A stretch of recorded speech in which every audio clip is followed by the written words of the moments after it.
Well, with me now is Michael Gove. Let's just remind ourselves of one of the momentous moments of this summer.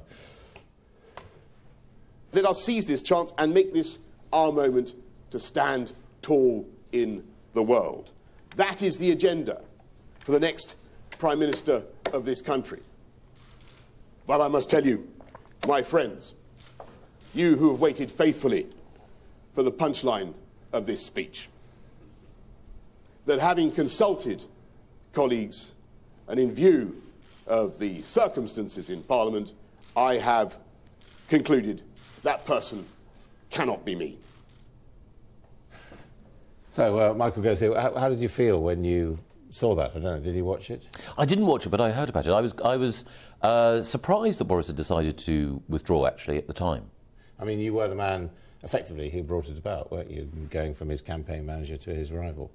I think that there were a number of factors at work there, but it was certainly the case that my decision not to support Boris at the end, but to run myself, that obviously changed the dynamic of the leadership election. And then, at the end of that process, we found that Boris was Foreign Secretary, I was on the backbenches, but now that I am on the backbenches, I've got an opportunity to contribute to the debate about how Britain can shape its future in the European Union. But there was a certain amount of treachery there, wasn't there? I mean, people supporting you like Nick Bowles, taking away Boris's phones, not passing on his messages, conspiring with you to draw up lists of supporters. No. I think that that characterisation of things is wrong. I think that the way in which the decision was taken was inevitably difficult, but the way in which you've constructed the narrative, I don't think is well. So you don't think that there was betrayal on your part? I think a decision was taken by me after you'd taken a previous decision to support Boris. Yes, and I've explained before, and I'm happy to confirm again to you that I made a mistake. I should either have paused before supporting Boris in the way that I did, or having agreed to support Boris, that I should have stuck with it. And the final thing that I've said is that having made that decision not to support him but to run myself, I should probably have presented my case in a different way to the way that I did. I mean, but in the end, a verdict was passed, a very clear verdict by my parliamentary colleagues, some of whom were good enough to vote for me, but the majority of whom voted obviously for do you think Theresa. that was the biggest mistake you made, thinking that you were the best person to be Prime Minister when the Tory party apparently thought even Andrea Leadsom would be better? I think that Andrea did very well during the leadership campaign, and of course, having... but you did, I mean, you made that speech. I mean, you must feel a prize idiot, really, to make that speech say, I'm the best person to lead the country, and then your own MPs don't back you. Well, 48 people did back me, and I think, by definition... No, that's third. That's coming third. That's third out of five, yes, absolutely. Yeah, so do you feel that that was a foolish miscalculation? Well, it was a mistake, wasn't it?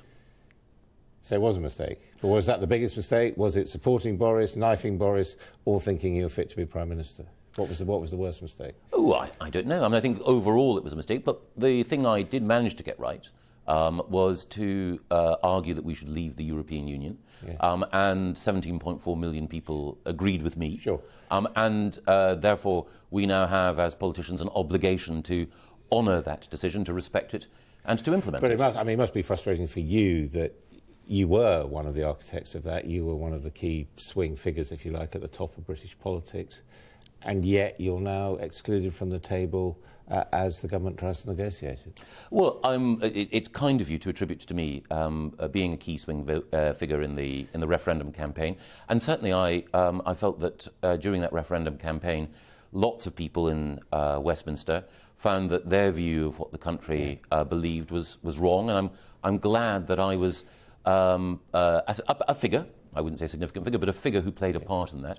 But also, I think the most important thing in politics is to respect what the voters tell you and to seek to implement it. And there were two sets of voters who came to a conclusion. There were Conservative MPs who decided that Theresa should be Prime Minister, and I respect that decision, and I think she's doing a good job. And there were the British voters who decided that we should leave the European Union. And now I'm working with Maurice Glassman, my friend, a Labour peer, in order to make sure that we implement leaving the European Union in a way that chimes with the verdict that the British people recorded. But as you pointed out, Boris Johnson is the Foreign Secretary. Yes. He has a great deal more influence than you, presumably, in all of this. He absolutely does, yes. So that was another cunning plan that misfired, if you like. Well, I'm very happy that Boris is Foreign Secretary. I think that he's a talented figure. But of course, I lost, and there you go. And I think the thing is that if you are defeated in any election, then you should accept the result with good grace. And my concern is that some of those who were on the losing side in the referendum aren't accepting that verdict with good grace. One of the things that I want... Who are you thinking of in that? Because most of the ones I talk to say, well, we accept the verdict. I know, but there are lots of people who are trying, some of them under the banner of an organisation called... I mean, there is an element, isn't there, of sort of going out and bayoneting the wounded after this. And, we've seen it in your columns. You've been gloating about the performance of the economy. You've gone after Mark Carney and others. No, I'm not bayoneting anyone, and I certainly wouldn't gloat. All I would do, and have done, is point out, firstly, that there were lots of people during the run-up to the referendum who said that Britain's economy would be plunged into recession. That hasn't happened. There were lots of people who said that we would see a flight of capital from this country.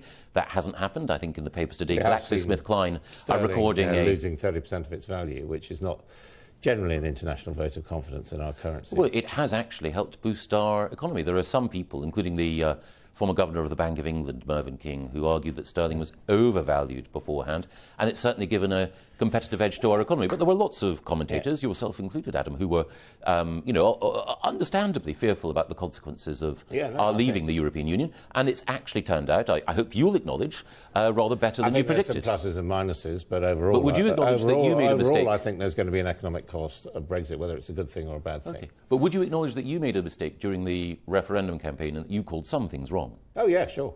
Absolutely, but I wasn't running for office. I was just commentating. But no, but we all live and learn. No, I got some things wrong. Yeah. I was surprised by the final result. Yeah. But on the other hand, your colleague Dominic Cummings told me emphatically that if the UK voted to come out, Scotland would also vote to come out. Scotland voted 60% to remain in, and as a result, one of the unforeseen consequences is a big cleft in the UK, isn't it? Well, it's certainly the case that the SNP are trying to generate, as they always do, that's their purpose, generate division. Well, you've just said you should listen to the voters. 60% of the Scottish voters want to stay in the European Union. Yes, but overall, the unit that voted was the United Kingdom. There are some constituencies, including in Scotland, that voted to remain. There are others that voted to leave, including Ed Miliband's. Ed Miliband's voted by, over 70%. Ed, whom I respect, formidable politician, is nevertheless trying to say that we should stay in the single market, and he's trying to chip away at that mandate. Well, that's fair enough. That's a conversation, an argument we can have. But I think that Ed and others should respect that decision. But do you think the answer is hard Brexit, no single market, no customs union? Hard Brexit is a phrase that's used in order to try to make what is a liberation seem like a punishment. But I do believe that we should be outside the single market, absolutely, and that's what people voted for. And outside the customs union. I think that's probably going to have to be the case as well. They also voted for all that money going to the health service every week, which clearly isn't going to happen. That was a lie, wasn't it? It certainly was not. That is the accurate figure for the amount of money that the European Union controls. And I myself am in favour of increased NHS spending. But since I'm not the Health Secretary or the Chancellor of the Exchequer, I can't deliver that yet. But we may be able to deliver that when we leave. Your new group is going to focus on immigration. We understand that. A range of issues, but that's the first one. It's long been an obsession, if you like, over Lord Glassman to a certain extent. How low is low in your view? How low should net migration into this country be? Well, the purpose of the Commission is to ask the voters, to ask British citizens how they want our immigration system to work. I've got some broad principles, but I think it's properly respectful for me to outline what those principles are and then to listen in a conversation to what people say. And my first principle is that we should have a fair migration policy so that we shouldn't discriminate in favour of any particular set of countries. And, would you support the less than 100,000, for example? Well, I think it's important that eventually Parliament decides and then we can have a vote at the next election on it. The Prime Minister wants to bring it down to that level. I can completely understand why. But at this stage, my view is let's have a broad debate about what our economy needs and also what we need to do in order to help refugees, and then let's come to a conclusion then. So I wouldn't want to preempt the result of the conversation that Maurice Glassman and I want to have with voters. And as someone who's focused quite a lot on education, do you think that students should be included or omitted from any target? I've got an open mind on that.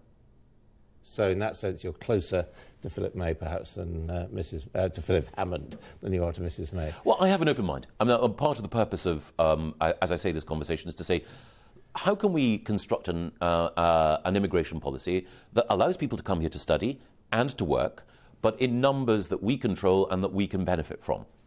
And if you are embarking on a policy commission, and the explicit role of that policy commission is to listen, then you can't have all the answers right at the beginning. You can't have that, but at the same time, you listen to universities around the country, they are really crying out in pain at the economic consequences of all this for them. Well, there are swings and roundabouts. I mean, I think that there are certain opportunities that universities have, not least to get more money from foreign students when some of the rules change. But ultimately, we need to ensure that we have a migration system that allows people who genuinely want to come here to study, and whom universities can, in all conscience, offer a proper place to come here. But we obviously need to be in a position where there's democratic control over that process. So a lot still to be heard from you. Thanks very much, Adam. Thank you. Thank you.